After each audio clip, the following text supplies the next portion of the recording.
সকল মাজলিসের আলোচনা আমানত স্বরূপ।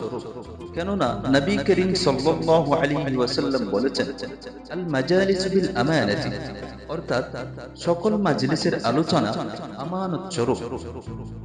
অর্থাৎ কোন মাজলিসে বসার পর সেখানে যা কিছু দেখতে পাবে সেটাকে আমানতের বস্তু নেই গোপন করে হেফাজত করতে হবে।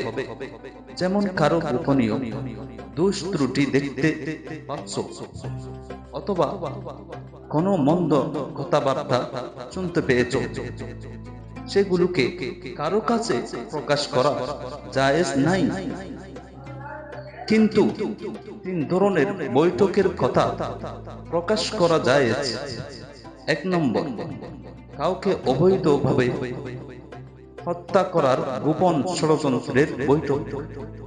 ২ নম্বর, গোপনভাবে জেনায় লিপ্ত হওয়ার কথাবার্তা শুনতে পাওয়া। ৩ নম্বর, কারো ধন সম্পদ